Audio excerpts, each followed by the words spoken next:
So to basically start off any custom build or kit bash is, well, what I did was I basically just got the Wave Macross Zero kit, and I just basically put it together, snap fitted it, and just basically assessed on how I would manipulate my own design. And in the initial stages, from the actual scale of the model, it looked perfect in terms of what I wanted to achieve. I did take some inspiration from the extra magazine that had the custom builds of the FAG girls in the magazine.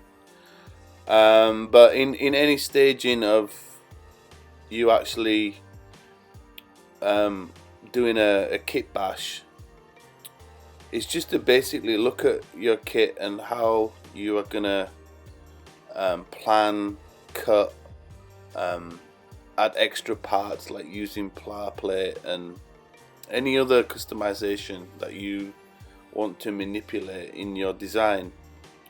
So my advice would be in the beginning stages is just to basically snap fit your kit and just look at how things are constructed in terms of the ball socket joints. Now, ball socket joints are really important in the actual customization of a kit bash kit.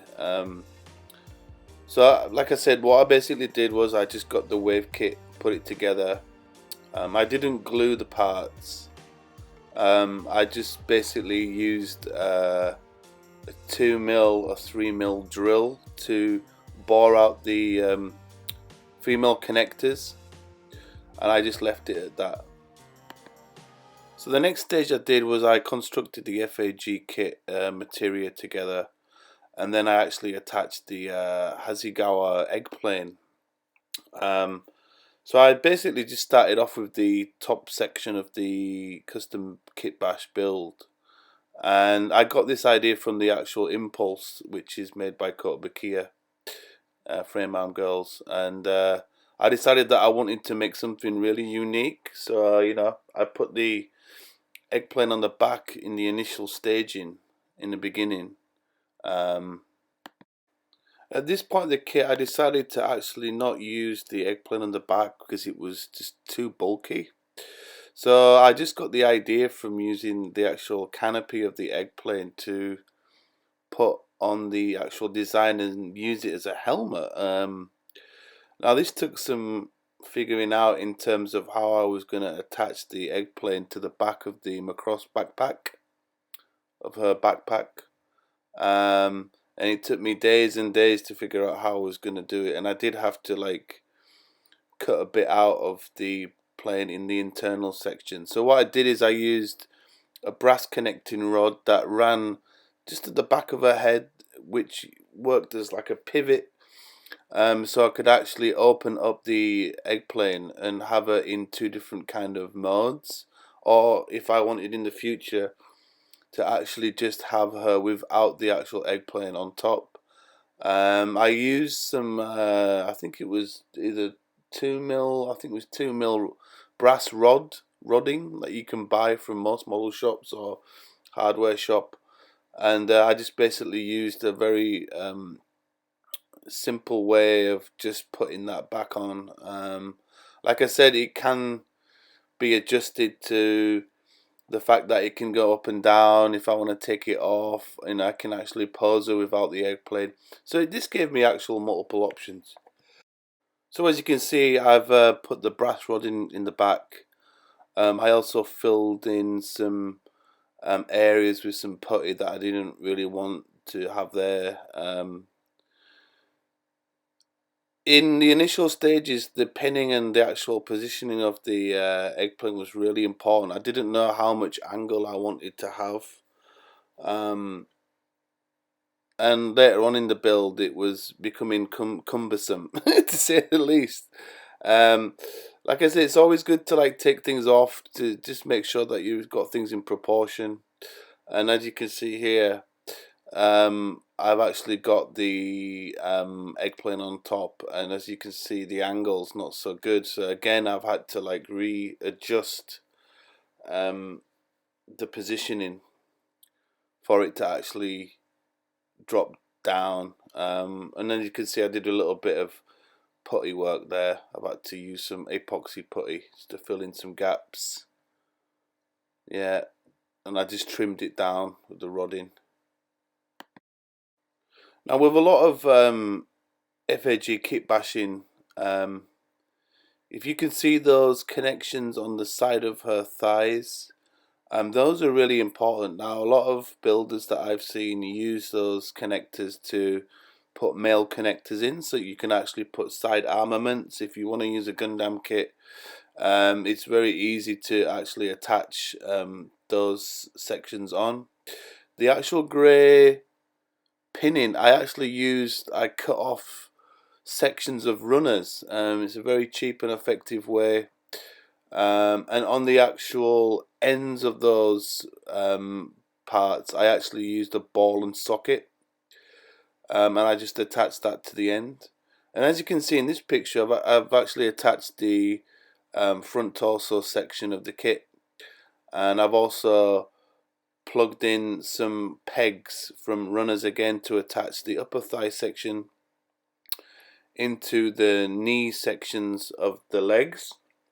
Like I said, from that section there you have a male and female connection, so you can easily attach the legs inside. Depending on the scale of your kit, I know some guys who build FAG Gundams, you can actually have the upper section as in the thigh, and the lower part which is exposing her tights. And I know like with the pink materia it's white, and I think with the blue version I think it's black. So again, it depends on how you want to design your FAG, but in those side sections I would really suggest keeping those female connectors in at the sides. And what I did is I just took off the Macross section of the kit, and I just thought of the idea of using them as like thrusters or fans. So once the whole kit was assembled, it got to the fun stage where I just basically primed all my parts. I made sure that I removed seams.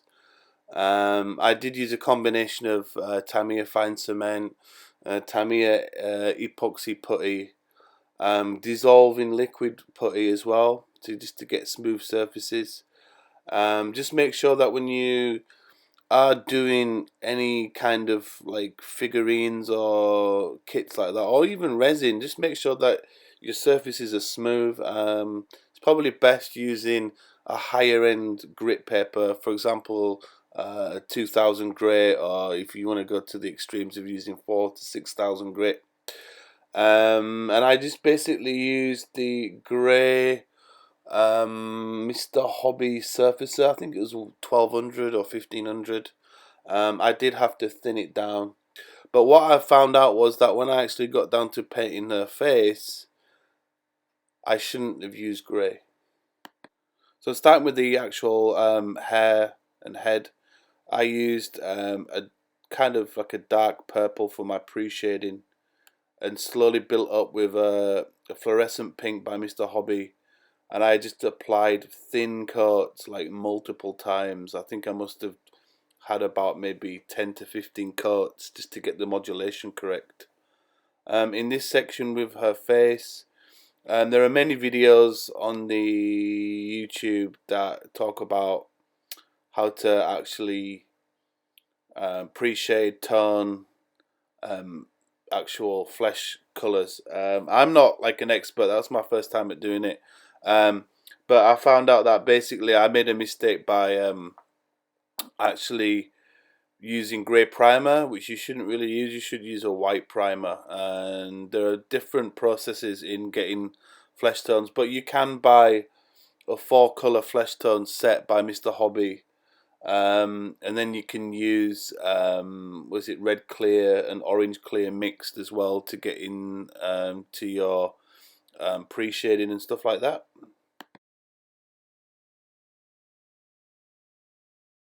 Once it was painted, I decided to go out to the Yellow Submarine store and actually purchase some eye decals, which you can buy from Hobbylink Japan or Yellow Submarine. But in the end, I actually decided to use the actual decals that were provided in the Kotobukiya kit. But again, this gave me multiple options of deciding on how I was gonna, um, have the right expression on her face. And obviously in the Kotobukiya kits, you do have extra face units. I think there's 3 extra ones. I think there's 4 in total. But basically, once I had painted the face, I top coated it, and then I just applied water decals, as in the eye decals. Again, very easy. I used a combination of mark setter and softener, because there is like an indentation in on the eye socket, so it's probably better off using a tiny bit of softener so you can get that decal to actually like stick in the groove, so the actual decal doesn't like look as if it's been how can I say, it's like off the surface. And going on to the actual torso section, I used one of the metallic GX copper colours and white. Painted and masked off her pants, and basically what happened was the copper turned out really well, but I think there was some weird reaction with the top coat and left the copper kind of like distressed almost, which I do like that kind of effect. It was purely by accident, and obviously in this picture here it doesn't look so clean, but I did do some cleanup afterwards and corrected some mistakes that I'd made. The few splatter marks here and there.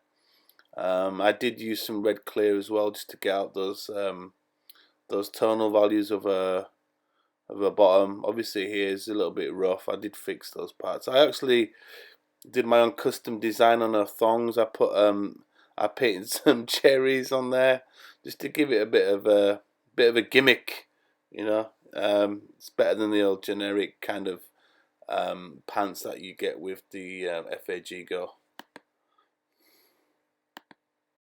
After that, I started working on some funnels. That I got some MSG funnel parts, and I decided to put in some Hasegawa photo etch, which was painstakingly tedious to say the least, but very simple and easy. I just got some photo etch, put the actual turbine funnels photo etch inside the middle sections, and like you said, as you can see from these photographs, it worked out like really well. That's probably the best feature of this actual custom kit build.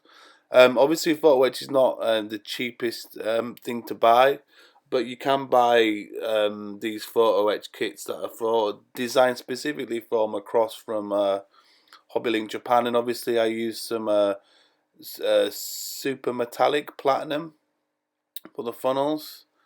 As you can see, it's come out pretty well on there.